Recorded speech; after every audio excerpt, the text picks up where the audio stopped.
Welcome to another Wednesday night and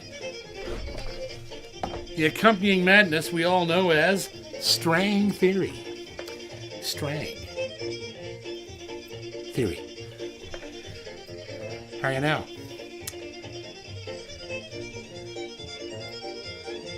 It's hard to be unhappy with that going on. A big thank you to our partners, Boucher, Levy's, G&G Music, Citadel Music, Brickhouse Guitars, K&K Sound, Gallagher Recording, King Alvarez, Yeri, Yamaha Canada, James Martin Instruments, Kilkenny, Ireland, Cody Guitars, D'Addario, The Arc, Apollo Picks, Epiphone Gibson, Blue Chip Picks, Close Guitars, Toad Slap, LR Bags, Maestro Hosen Guitars in Singapore, George Crackett Guitars, our newest partner, Flamang Guitars from Green, Iowa, and the Nova Scotia SPCA. And it's just damn hard to be unhappy with that going on. I don't want to turn it off. Well, I suppose I have to. But anyhow, there you go. It's another lovely Wednesday night, and not as lovely as usual because Mr. Coot's not here, but the lovely Ginger's in the house. Hi. Hi.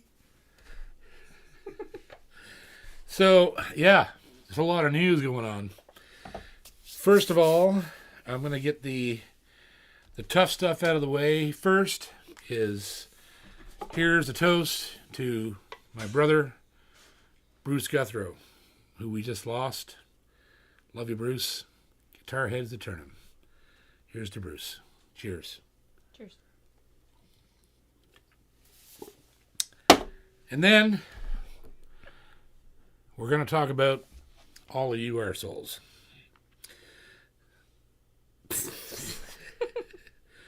Who aren't. You're not. I'm only kidding. I've been gone a while, so yeah, crazy. I'm going to go through my comments. I like to read these. There's some of them are really fun. So this is a cool one I got today from Old Mike, 1958. You're not that old. You're only 11 years older than me. He was watching an old video prior to COVID, way back when I first started the channel, the Spanish Fandango, excuse me, which I stole off of Chet. And he says, beautiful, just this. It is a pleasure to listen. Somebody that improve the open G out of the Delta Blues or some rolling song, probably Rolling Stone. A way to follow. Thanks a lot. Sorry about my English. Regards from Argentina. Love you, Mike. Thank you for being here. Nice.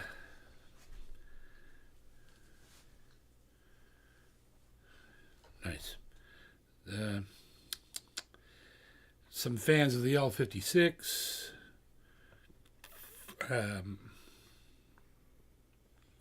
Here's an interesting one. Cargu1, 1971, asks, isn't an FG9 already at $4,000 US? If they do make an FG7, it would probably be $2,800. So the FG9, mine just shipped to me today. I'm going to have it very shortly. And yes, they are running at around four grand US, but they're worth every single penny. I would have no reservations whatsoever about paying actually more than $4,000 US for this guitar. When you hear the thing, you're going to find out why. Let's see here. Here's a nice one from Junior Lopez, 4341, who watched Hometown Battlefield. There's another song, basically actually the song that started the whole channel, because I had nothing before that. I put that one out there, and suddenly I had 4,000 or 5,000 subscribers, and about 1 million views hit this song. And he said, "You were awesome, my friend. You were awesome. I'll never forget this song. I'll never forget you. Thank you for sharing this beautiful song." So it's obviously somebody who is either a vet, has a vet in the family, on and on that goes. So, on the video, here's a secret for you. There is no secret, which is my video about practicing, basically. Don Howard says, "So glad you're truthful with people. I've been playing for 30 years and I agree with what you say." There's another guitar picker who knows what the deal is. Yvonne Cormier in 9762 says, "John, you and I might be related." You should hope not, because don't go there. Let's see.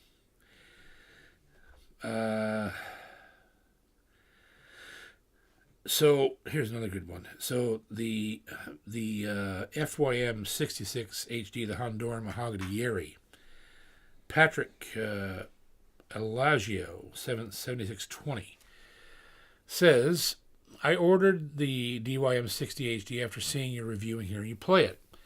I had to wait 6 months to get it, which is pretty normal actually for that guitar. And the result was a very happy camper here. I have a gorgeous 2004 Martin J40, a Yeri 12, and other lesser guitars that I don't mind letting friends and even strangers play. Gee whiz, JP. I have to tell you that I love the new Dread Yeri. It's an amazing instrument, and it blew my Martin away, which I would have thought impossible. Still love the J40, but I now always reach for my DYM 60 HD first. Can't wait to hear this review and hoping I don't wind up with GAS again, Guitar Acquisition Syndrome." So, yeah, there's just so many people. I wish I could get to all of them, but unfortunately we can't, because I could spend an hour just, trying to address all the people, the kind people, and some of the not-so-kind people, because they give me a good laugh, who reach out to me on a daily basis here on the channel. But I'm going to give you a quick teaser, because the review has already been done. It's going to drop next Monday night. But I wanted to show you my new guitar. This is the David Flameng J35. I just strung it up with some SIT strings.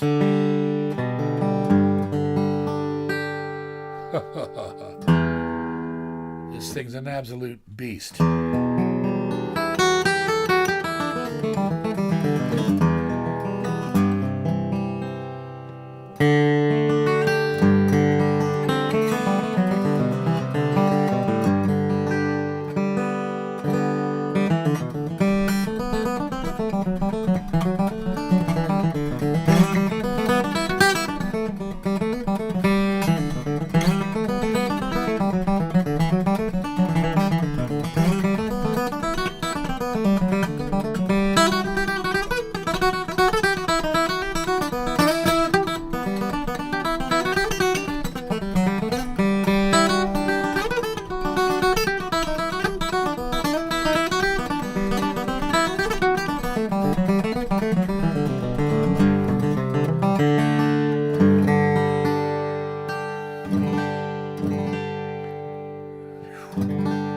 What a monster. David Flameng from Green, Iowa. This is not the only type of guitar he builds, but it's the one that he gave me for review, and he's a monster. He's built guitars from Mark Knopfler, Iris Dement. There's a list of people that play these instruments, and I had no idea about him. Him and his wife are just the sweetest people, and I just love it. It's like the new.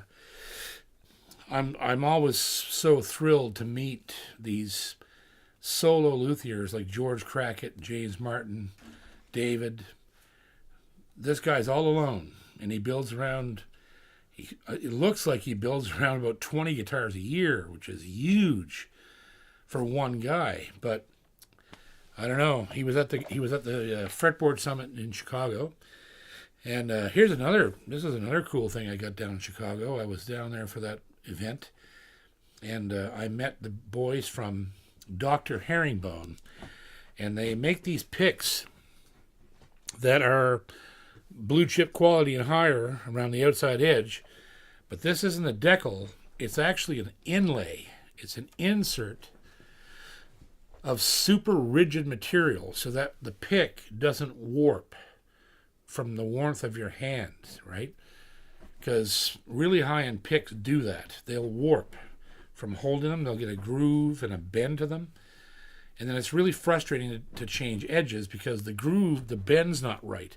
Well, this alleviates that whole problem. So I'm using one of these things, and it's just a great pick. It's a beautiful casein. I'm not sure what the material is, but it's high quality. And that insert in the middle, it keeps it from ever bending or warping. They also make a project called the Tone Traveler, which is much like the Tone Right, except it is much more, the word I could use is complicated, but it's not complicated. It comes with its own tablet, this thing. And you put it on, it's wireless, it can be charged, you put it on the guitar, and you can literally set it to vibrate at the 6 different notes of the guitar. So if your E string is a little dead, you set it for the bass E, and it vibrates that note. Or the A, or the D, or the G, or whatever note you want, or the whole guitar at once. It's good for every instrument, and that thing's on its way to me. And I'm really excited to try it. The Tone Right is a great device. It really works. The idea of artificially vibrating guitars to open them is an old concept. Something I did all my life with my big stereo speakers, and so now there's companies coming out with all these cool things. And so Dr. Herringbone and the Tone Traveler is the next generation of this idea, this device that you put on a guitar. This thing has its own tablet. You can control it to do whatever you want it to do, and it works. Ricky Skaggs uses one, Jake Workman, Cody Kilby. There's a ton of them that are using these things. So that was another exciting moment at the Fretboard Summit in Chicago, and I was up there, of course, with Dave Mathis from Gallagher Guitars, and we were showcasing not only the latest version of my signature model, which we're continuing to work, but we had a Doc Watson model, we had a Josh Wrinkle model, we had I think it's Wrinkle. Did I just say that right? I bet we got his name wrong. Damn. Anyhow, and it was just a great weekend. It was a tremendous weekend. Me and Dave Mathis had a great time, and yeah, so it's been a hell of a time. Since I saw you last, just crazy. Traveling all over the world and leaving again Friday for 10 or 12 days with Dave out west. Going to come back, have a few more weeks with you, and I might even try to do one of these from the road. I have done it before. It was a lot of fun. So then there was Celtic Colors is coming up after that, and then the end of October, David and I are going down through the New England, the Boston States, as they say in Cape Breton, on to Dollywood. So I'll be making another stop at the Gibson Garage. Just did a review on a Gibson guitar here today. It's going to drop in the next couple of weeks. Cody Electric's been reviewed. That's going to drop. The new Boucher. That's been reviewed and will drop in the next few weeks. So it's just been crazy. So we've done 15 minutes of catch up, and now I'm going to shut up and ask Ginger, the lovely Ginger, my favorite human in the fucking world, what is the first Christian? Christian? It's a super chat from Ian Rossiter. Ian Rossiter. Happy to report the new Stringjoy mandolin strings are phenomenal. I've gone over to Stringjoy on everything now. Come over for chicken and dumplings and laundry when you're in Edmonton. No, you come out to us. We need to have a few drinks. Well, you're in Edmonton. Stop playing all these gigs and come see our show and hang out with us. You're going to Edmonton next week. It doesn't mean we can go to somebody's house. So you're going to have to come see us, and I fully expect you to, because I'm going to give you tickets to wherever we're playing, and that means you got to show up, or I'm going to punch you right in the chicken neck with a fish. So animals involved in that? I don't know. Assault? I'm not sure what's going on right now. What's next? Next. Super chat from Jamie Reed. Jamie Reed. JP, good to see you. Missed String Theory on a Wednesday. So you're going back out with Dave. Hope you're well, mate. Yeah, been a rough few weeks, and I was sick for about a month, and had the old whatever the hell it was, Clovid or something. I don't know, Clovid or Man cold. Clomid or Flowbled or Flowbid or Flomfled or I don't know. None of those things. Next. We got a highlight chat from Terry Short. Terry Short, that's new. No. Damn it! Not even a little bit. Okay, sorry. You just don't talk to us enough, Terry. He's all the time. He's a master guitar head. Well, yeah. Mm-hmm. Sorry, buddy. So there. Hey JP, have you ever tried a Tonewood amp? And if so, what do you think? I don't like any amps but what I've used, that I use on stage. That all these other amps are lacking in either tone, penetration, volume, or EQ power. Like right now, I'm actually using 2 amps. I'm using my Fishman when I want something that's 1000% reliable. And when I need to get fluty patooty, I use an AER Tommy Emmanuel model, which is a prettier sounding amp, but it's not as powerful as an EQ device. It doesn't have a mute button. It doesn't have... There's a bunch of things about it that are like not the best, but it sounds really good. It sounds pretty. All the other amps that I've tried, and I've tried everything from Mesa Boogie to Schertler to Fender, Godin. I mean, there's so many of them. I've bought them all. They lasted for 1 or 2 gigs, and I was like, get this out of here. I can't do it anymore. Get it away from me. Do you know what a Tonewood amp is? Have you seen one? The Tonewood amp, the Tonewood amp, I think, it looks like it's a thing that attaches to the guitar. Yeah. So yeah, I went off on a tangent there, but the Tonewood, that's a bunch of bullshit. That doesn't mean that's bullshit. First of all, why would you put something? I've seen this thing. Why would you put something that huge and heavy strapped to the back of your guitar? So suddenly you've already... At the front of your guitar. No, it goes on the back. If it was on the front, it would be horrendous. This picture has it on the front. Well, I just Googled it, by the way. Look, it's a gimmick. It's a gimmick. All you need is a good amp with reverb in it, like a Fishman or an AER or anything. That thing is a joke. It's just a gimmick, and it's gonna sound cool for a while, but after a bit you're gonna realize, well, my guitar volume is 30% lower because there's this giant piece of equipment strapped to it, and it's just bullshit. I hate that stuff. It's just a gimmick to make people think they sound better than they are, and that's not fair to people. You know, people should, if you want to be processed as a guitar player, use a proper amplifier or a proper pedal that delivers reverb or chorus or whatever the hell it is. And then you're actually, you're not being deceived into the guitar sounds like this. It doesn't sound like that at all. It's being done by a giant hunk of shit that you're strapping to your instrument that's picking up the resonation of the back, as what it's supposed to be, and killing the natural volume and tone of the instrument, and delivering a payoff that's not worth it. That's my opinion. I just don't like those things. I hate them. I hate anything that tries to fool guitar players.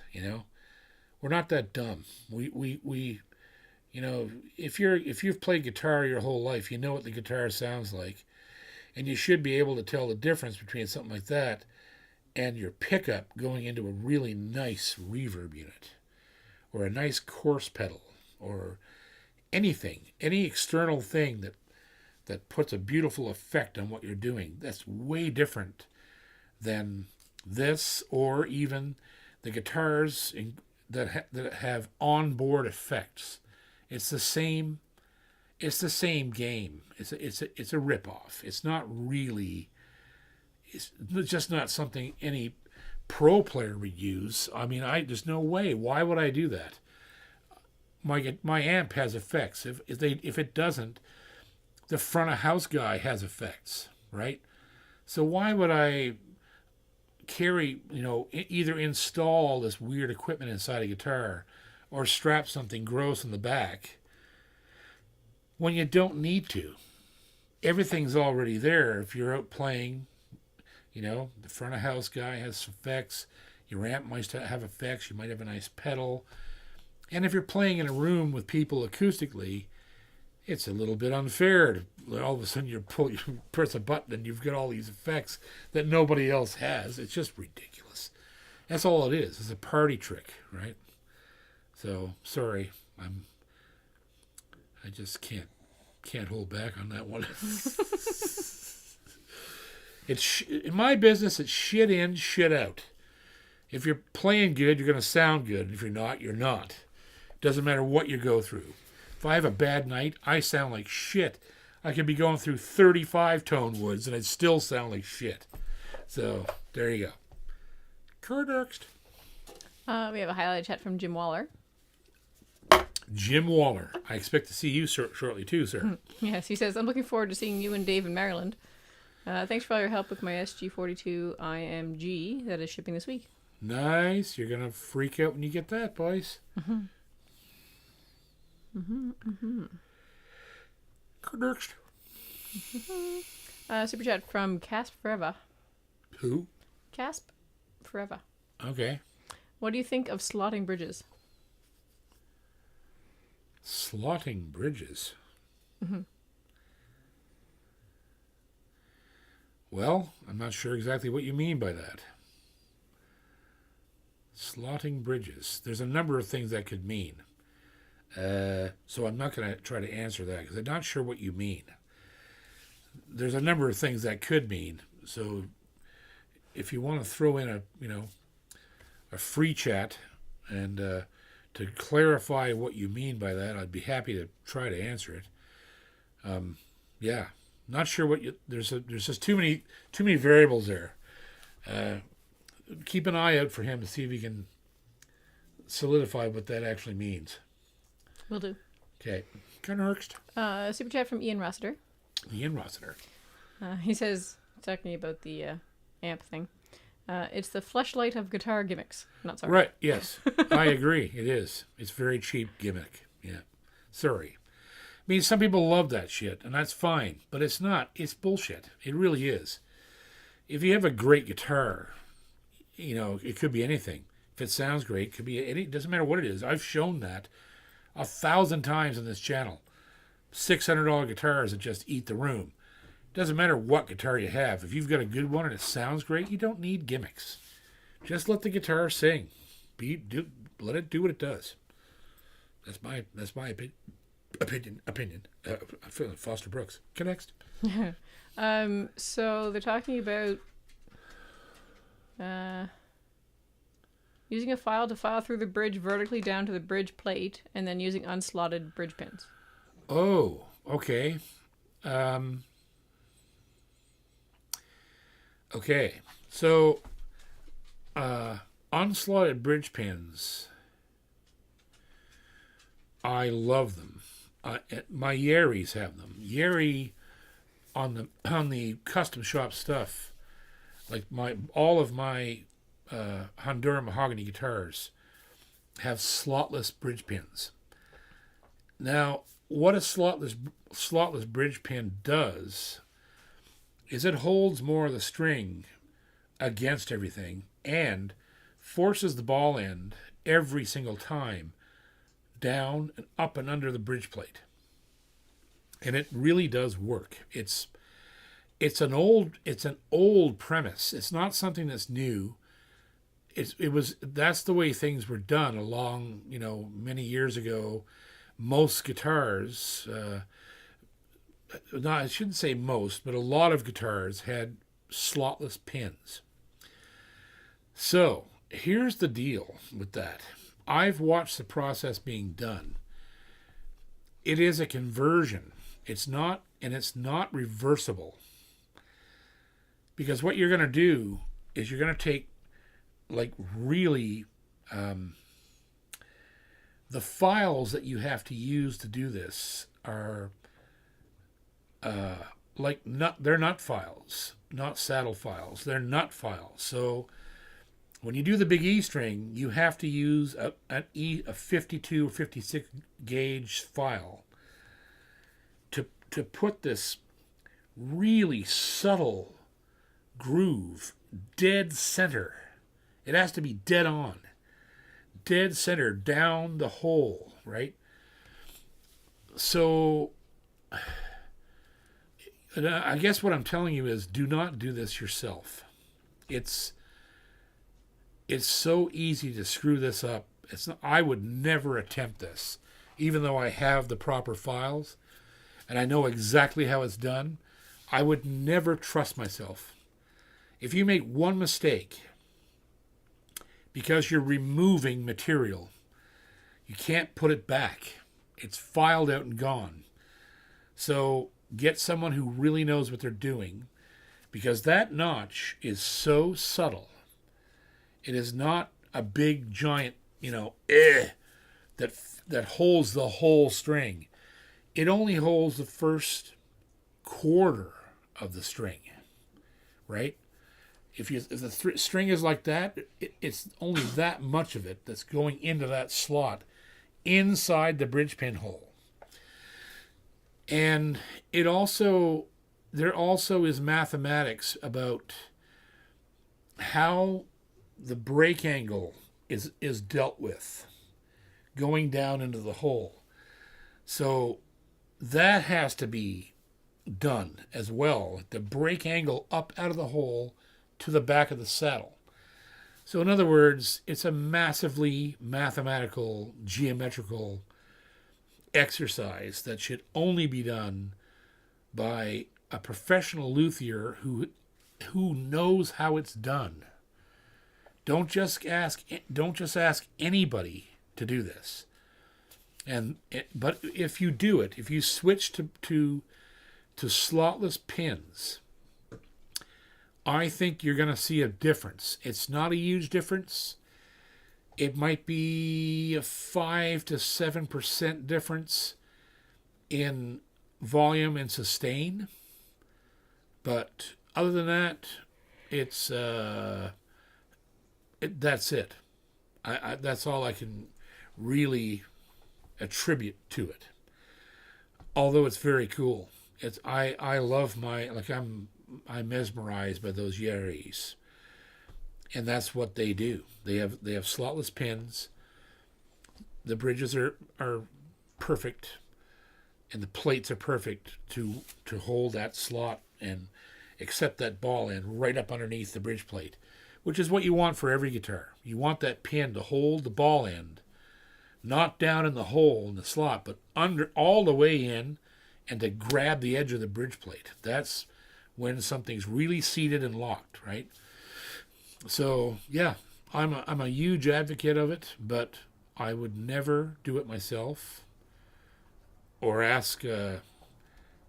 I'd have to interview somebody that was going to do it for me. I really would. It's that bad.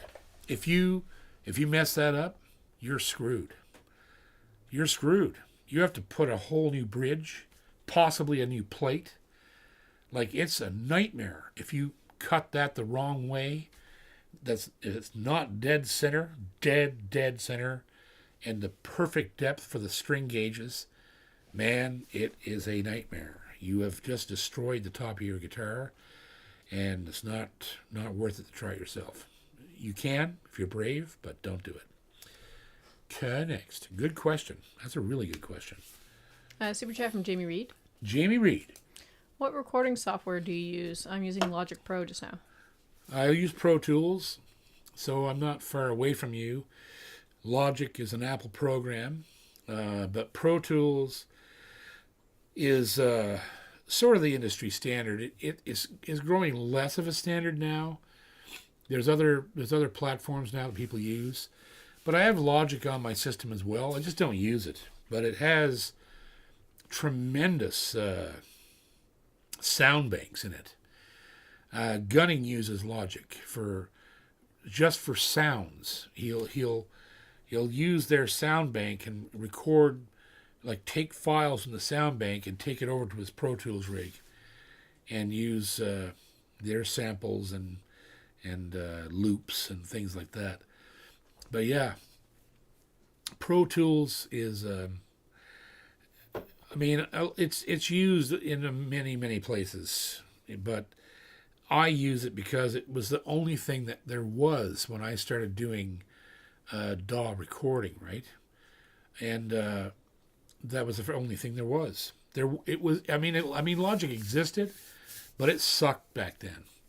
Like when I first started using Pro Tools, we're talking about 2000, like 2001. 1999 is when I first encountered it.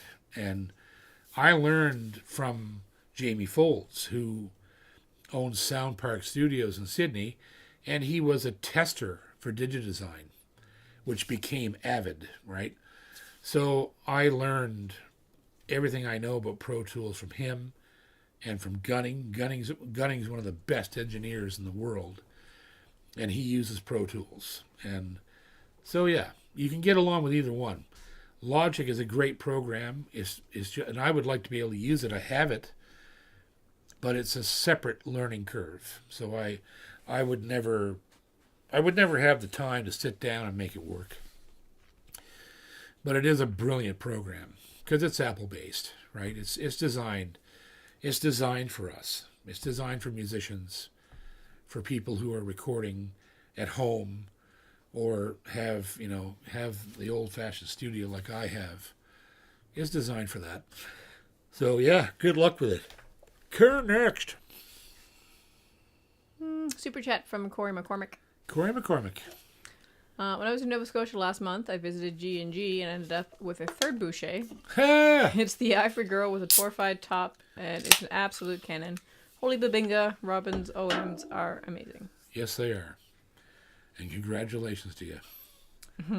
Next. Super chat from Russell Snell, but I don't see a question. Okay, thanks, Russell. On that one. We might be able to find you eventually if you put something in there. A question from Eddie Costello Music. That's new. I think so. Have you tried Gilroy's guitars? I have not. I'm not sure I've even heard of them. I'll look it up. There's so many. Trust me. So many. Next. Question from Randall from Florida. Randall from Florida? Mm-hmm. That's new. No. What? No. Okay, Randall from Florida. Sorry, buddy.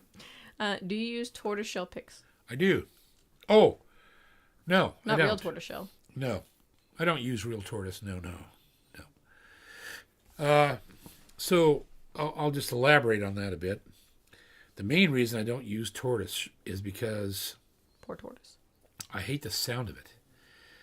It has great tone, but it has this on every note. You can hear the shell hitting the string at the top of every note.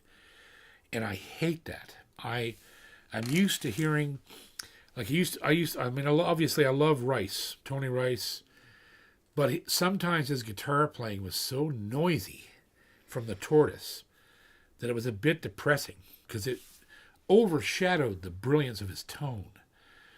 So, and I'm used to hearing guys like Doc Watson who used Herco nylons, which were virtually silent. So this Dr. Herringbone pick, I love it, but it is a bit bright, right?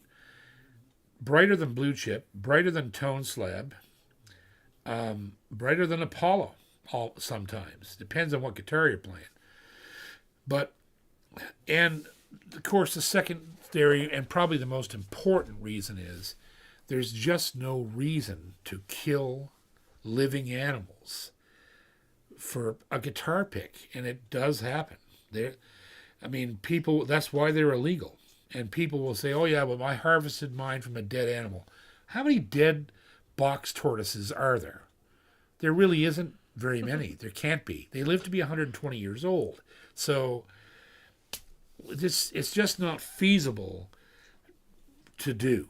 And you just know with the amount of tortoise, the amount of real shell that's actually out there floating around you can buy. I mean, people are selling blanks for $150, you know. They're killing animals for that. They are. There's no way that that's all coming from naturally dead tortoises. And I hate that. I can't get behind it. It isn't worth it because there's so many great companies. Apollo is one of them. Nick Monin, guy makes one of the best reclaimed casein picks in the world. And then you've got Blue Chip that basically designed their own polymers to make that pick. Same thing with Tone Slab, right? And now you've got Herringbone, Dr. Herringbone, with these things. They're just as nice. And then you've got Clayton, and then you've got D'Addario's new casein picks, the Chris Thiele model, and there's just no reason to use tortoise. Also, if you're a tortoise user and you use it a lot, which I have, you're going to find out sooner or later that they're just not as durable. They break, they chip. You have to continually be filing them and shaping them. It's a pain in the ass. Why bother with that? And they're twice as expensive as any of these other picks that are out in the market. I mean, you can get a Chris Thiele D'Addario casein for about, I think, $45 Canadian, right? So that's not very much US. And I have them, and they're unbelievable. They're one of the best picks. Same thing with Apollo, same with Blue Chip, Tone Slab. Doesn't matter. All those picks, they're expensive. I mean, Blue Chips are $60 Canadian. They're worth every dime because they last forever. And they sound fantastic. They sound as good as any tortoiseshell pick and sound almost, some of them are, some of them are combination tones. Like you hear the tortoise, but you also hear the old casein picks, and you hear they just sound vintage and fat and warm, and they're fast as hell. Tortoise isn't fast. That's another thing that blows me away about people. Tortoiseshell is the slowest, scrapiest, horrible sandpaper bullshit thing. If it's not filed and shaped correctly, it does nothing but slow you down. And that's a fact. If you have a bad tortoise pick and it's not right, you're just going to hear and every time you put a stroke in, you're fighting the pick because it's not beveled correctly or not sanded just perfectly. Why bother with all that stuff? I can buy this thing. Oops. I could buy that thing right there. I could buy any number of these things right here. I mean, look at this. This right here. Look at that. That is an Apollo pick from Nick Monin. Not only does it sound unreal, it looks like tortoise. But in fact, it's antique casein. I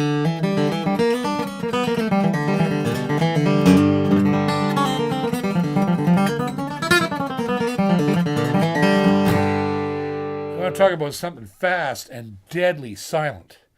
It has no characteristics. It just makes the guitar sound.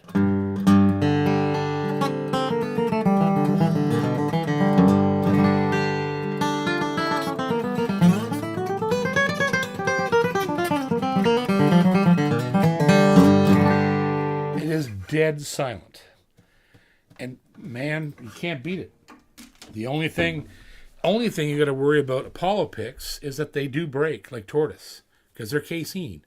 But just don't bend them. Don't sit on them. Don't put it in your pocket with change and shit, or bend them in through your strings. Keep them safe. This pick will last you for years, right? And it's like $40. $40. Custom made, custom beveled, sent to your door. Damn. Why would you do anything else? Anyhow, there's my rant on tortoiseshell. I didn't mean to go crazy. But I love turtles. They are my favorite animal. Tortoiseshell is not delicious like bacon. So it is not, no. Good next. That flaming is kicking ass tonight. I've had a few opportunities to just stick it right in there. Just like that? Yeah. Question from Enectic? Enectic? I'm probably saying that wrong. It might be nonsense. I'm not sure. Okay, next, go ahead. My friend just bought the original Triumph Fishman Loud Box from 2004 for $250. It reads 260 watts on the label and sounds awesome, but it's not as loud as the modern loud box artist, 120 watts. Any idea why? No, I don't have a clue. That'd be a kook question. Yeah, that would definitely be a kook question. You may know. From what year? 2004. He says So it's the 19 Pro years old. 001. It's 19 years old. That's why. So something just needs to be replaced. It probably just needs a new cone or a new driver or whatever, and it's easily replaced. So I would just take it to somebody who works on Fishman gear and say, here, Bloom, what do I need to refurbish this? It probably only cost you like $75, and you'd have one of the best amps around. Yep. It's just worn out. It's 20 years old. Give it a break. Gurdurks. Oh, I found Russell Snell's question. Okay, Russell. Greetings from North Dakota. I have Sweet. an LL16M. Thanks for your help. I am looking at Yamaha FGX5 or an Epiphone Hummingbird IBG. Which would you suggest? Ooh. Okay, so two things. The Yamahas are going to be way more consistent. So the FGX5 are built in Japan in the small shop. They're going to be way more consistent. The Hummingbirds may well sound better at times than the FG5s, but they're not as consistent. So if you're going to buy a Hummingbird IBG, I would play it first. Don't order. So in other words, you could order the FG5 sight unseen and be happy with it, but not so much the Hummingbird, because it's a different level of building. In QC. Of quality control, yeah. So the FG5 is smaller batches, more stringent quality control. IBGs are higher output, not as much QC. So, but with that being said, I've yet to see very many bad IBGs. Matter of fact, I don't really think I've seen one yet. I've never seen one yet that had any problems bad enough to disqualify it from me telling someone to buy it. But I would definitely, those guitars are so weirdly close that I would want to play them first. So surely you're near somebody in North Dakota like a Sam Ash or a Guitar Center that could order both guitars for you and let you play them. That's what I would do. I just wouldn't do it sight unseen. Because you just never know. All guitars are dangerous in that way when they're being mass produced. It's unfortunate, but it's true. And it doesn't matter who it is. A company builds guitars, and like if you watch my video with the law of 20%, like it's true. Some companies, the 20% is the only ones you'd buy. 80% are not worth it. And then there's other ones where it's 80% is good and the 20% is bad. But you don't really know who that is from time to time. As years go by and quality control changes and, companies get more serious about wanting to put out great product, the numbers get skewed, the percentages get skewed. So you want to make sure that when you're talking about guitars like that, that you get them in your hands before you put your credit card down or your cash. That's just smart. And they're there. Somebody around you can order both those guitars, and you'll sit there, play them both, and go, okay, that's the one, that's the one. It could be either one. But the hummingbirds that I've owned, the IBG hummingbirds that I've owned, they were smoking guitars. But they had all the typical Gibson problems, like the pickguard coming off and stuff like that, like weird shit that only is Gibson. But with that being said, Gibson called me and said, we're sending you 2 more pickguards. If anything goes wrong, here's 2 more. So they're aware of it. They're aware of these things, right?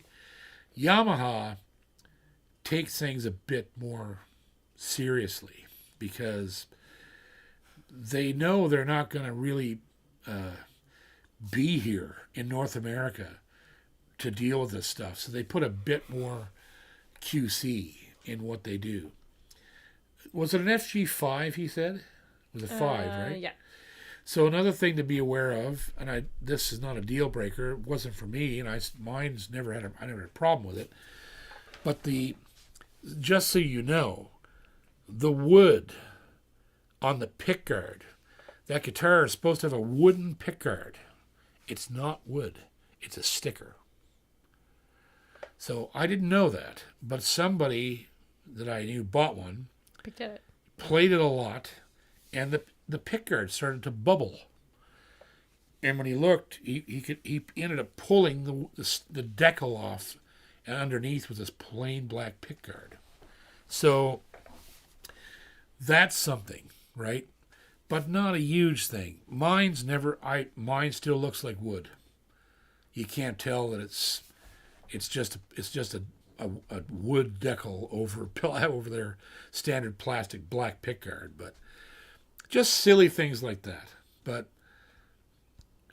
you should never let those kind of things ever stop you from buying a guitar. If you've played it and you get it in your hands and it blew your mind, none of those things matter. If the pickguard's coming off your IBG, big deal. Get it stuck back on. If the Yamaha blows your mind and 7 months down the road, your pickguard starts to bubble, peel it off. It doesn't hurt the sound, and it doesn't hurt the look.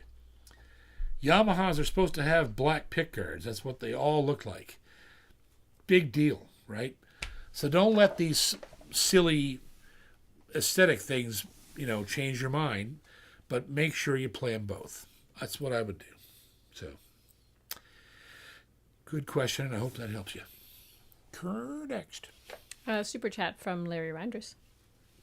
Local Larry. Love you, buddy.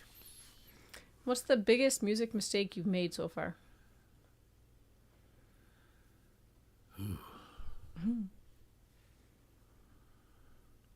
Well, I'll tell you what I think the biggest music mistake I ever made was not learning to read well. But the thing about that is,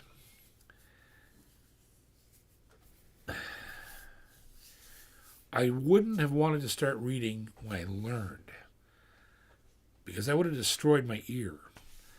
But I should have, at some point in my 30s, really went crazy into theory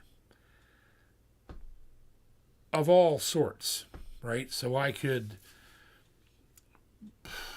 understand complex things at a mathematical level.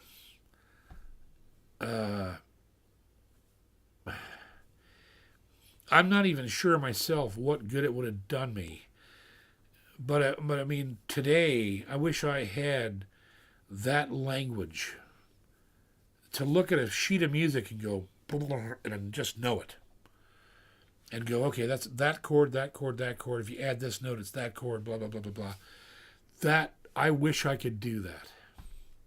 But at the same time, I play really, really difficult things without understanding them. I know what they are. I hear them. I know where I'm at. But I can't name them. A lot of them.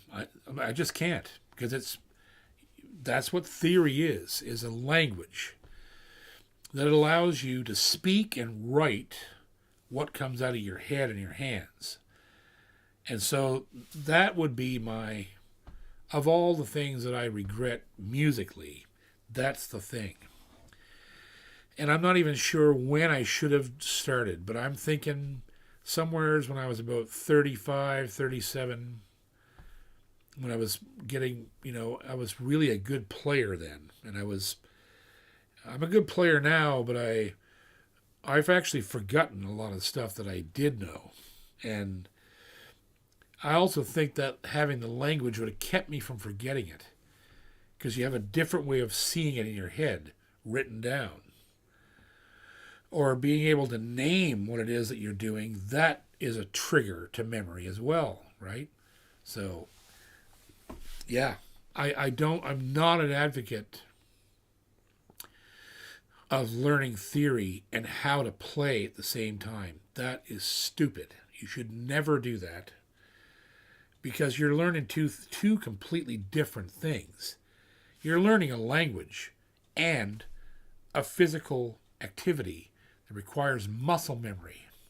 That's how a lot of people learn. That's why I learned piano. Yeah, but how much of it can you play it now?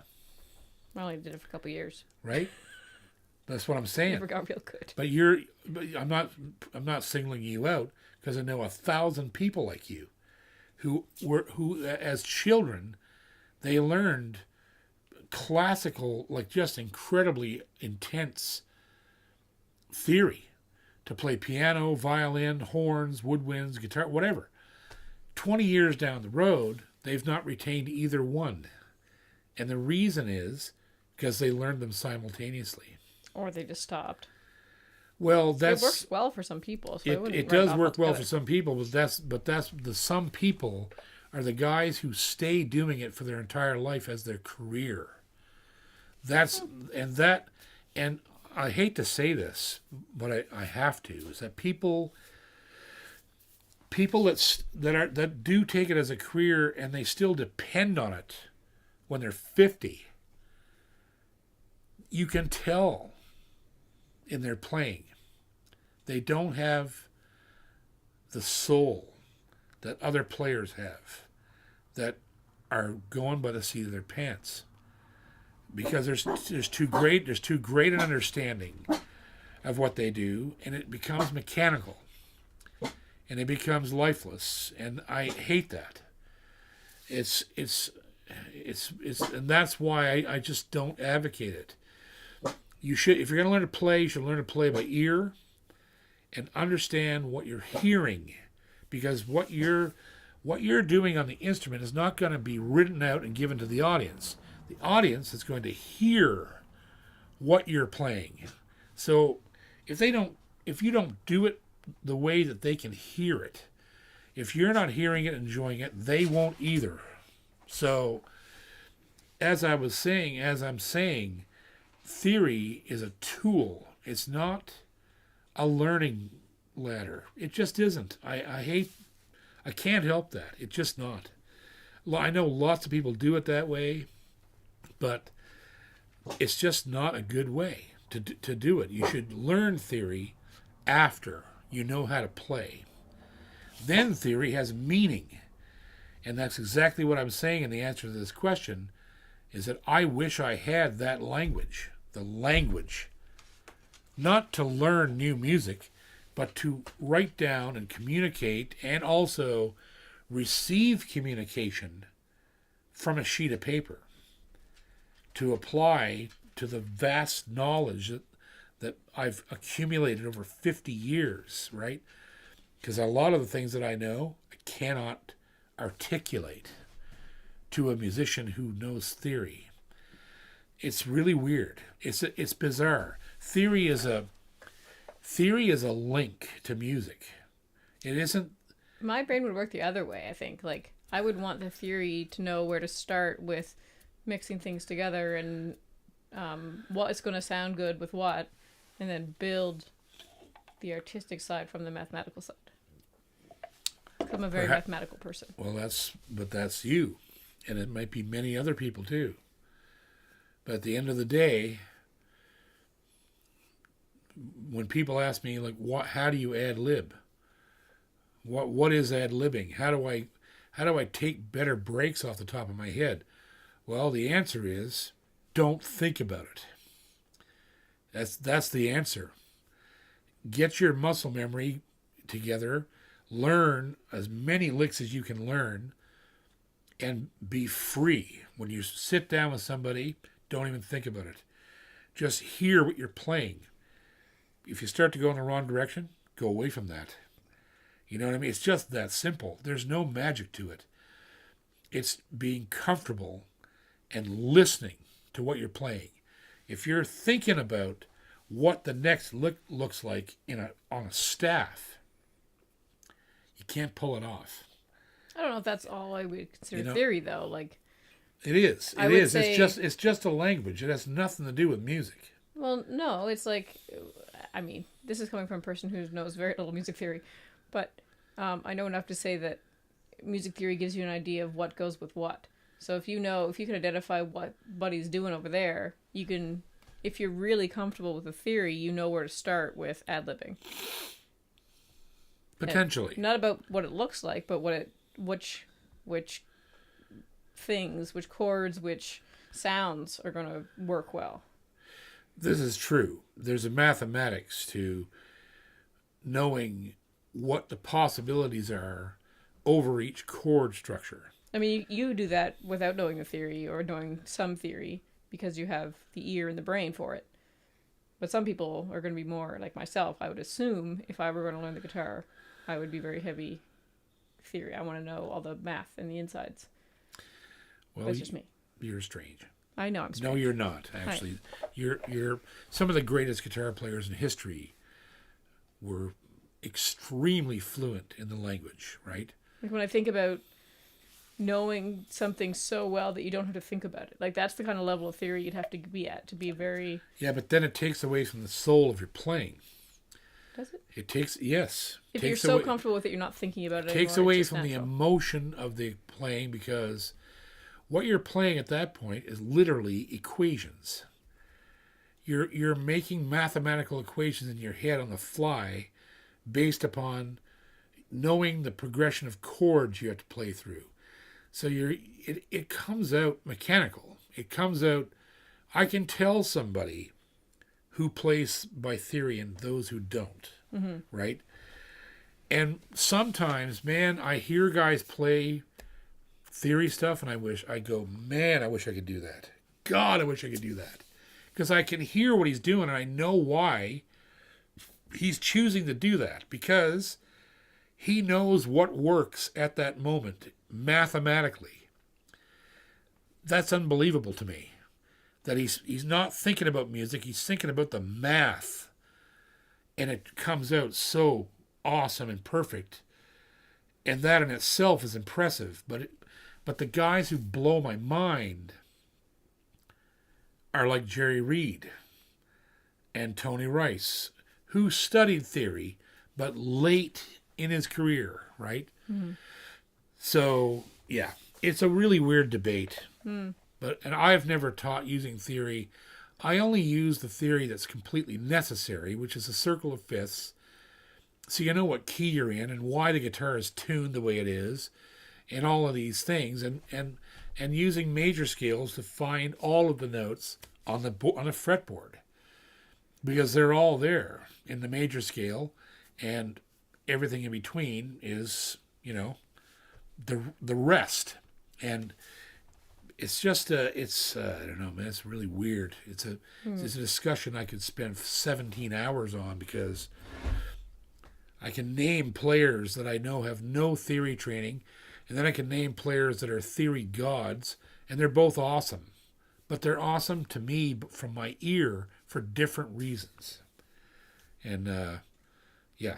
So that was a really rabbit hole question. Okay, next. A super chat from Frank Lombardo. But there's no question. There was a question, but he retracted it. I see. So maybe it'll show up again later. All right. Go next. A super chat from Tim Bennett. Tim Bennett. Looks like he's still in India. Sweet. No question. Just happy to be with you all. String theory is the best reason to get up at 3:30 a.m. Love you, Tim. Okay, next. A highlighted chat from Eric Poirier. Eric Poirier. He says, is the studio opening back up? I want to record a few. Oh, yeah, the studio's open, buddy. You're just going to come down and get with the program. I'm Find here. a free week. Just give me a call or an email or something. We'll figure some way to get you in. Career next. Oh, dear. So here's a super chat from Frank Lombardo. It showed back up. There you go. I play with my fingers in the style of James Taylor, Lightfoot, and McCartney. What electric guitar would you recommend for my playing style? Old me. Oh, I'd get a Gretsch. Just because they're hollow body guitars, they feel more like acoustics. And they have a warmer, fatter tone like an acoustic. And yeah, I'd go with Gretsch. I think any, and there are some really nice ones for under $1,000. The Korean-made Gretches are beautiful. And yeah, go check them out. They're at every store. You just got to pick the one you love. There you go. Okay, next. Michael Easter sends a shout out to the math nerds.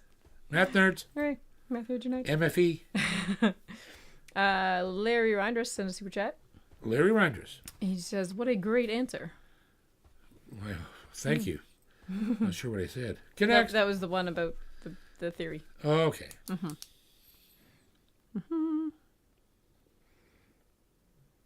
I'm just reading all the opinions on theory versus feeling.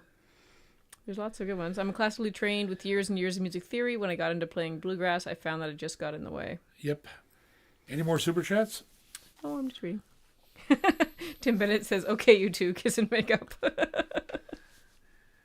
not fighting. A highlighted chat from Mark Smith. Mark Smith. This is a great topic to debate. Well said, sir. It's endless debate. Yeah. As I said, I wish I knew it now. I wish I didn't. I wouldn't have wanted to learn it when I was 5, but I wish I could have went really crazy with it mid-30s. So I could. There's just so many doors it opens. Okay, next. Anybody else? That's it for super chats. All right, boys. Well, here comes the question. The question is. Now we're up to 36 now. 37. You'll see I am wearing my I Am a Traveler shirt. My question is, what degree Mason am I? I wonder if anyone's going to know this. That is a good question. Some people will know. Some people There was won't. actually a question about your shirt earlier. Yeah. That is a question. Which degree of masonry, of Masonics, have I attained? That is the question. I think we should fully go back to the old happy tune we had going on before. Black belt. Just because it's just one of those things.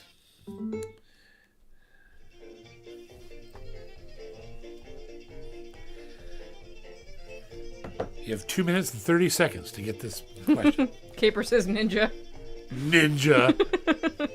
An honorary degree from Michael Easter. No, sir. Honorary. No, I'm a Scottish Rite Mason. Bachelor's degree of music. Bachelor's degree. Maybe we don't have any Masons in this crew. No, there's some right answers up here. So honestly, I forget the answer to this question. Hey, what's the first one? 33. Nope. I wish. Yeah. 50. No. 33. No. These ones are all wrong. 32. There you go. Who had that? That 33 is the top bestowed by the lodge without them even telling you what's going to happen. You have to earn it by public service. And eventually, they'll give you the 33rd degree. But I got to the 32nd. Oh, I already can wear the hat. I can wear the fez and drive the Mini. Who was that? That was Peter Fagley. Peter Fagley.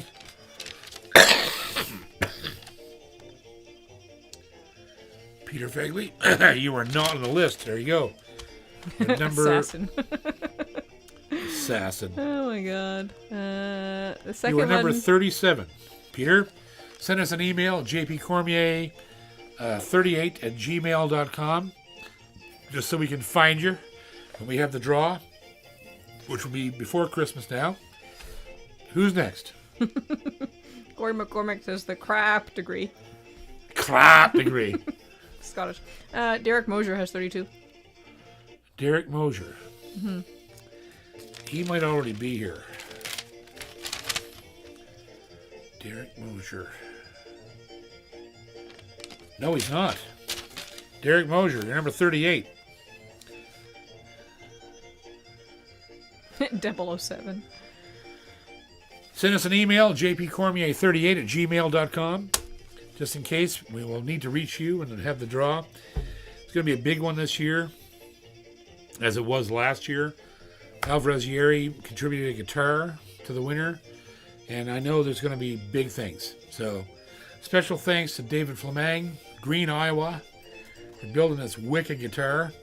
And keep an eye out for the review video, which will drop next Monday night at 5 o'clock Atlantic time. And it's nice to be back with you on Strang Theory. Strang Theory. Special thanks to our lovely, lovely Ginger. Mather.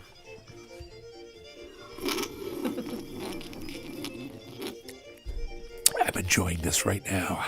In honor of Chris. Love you. We'll see you next time. Don't go far away, because we aren't either.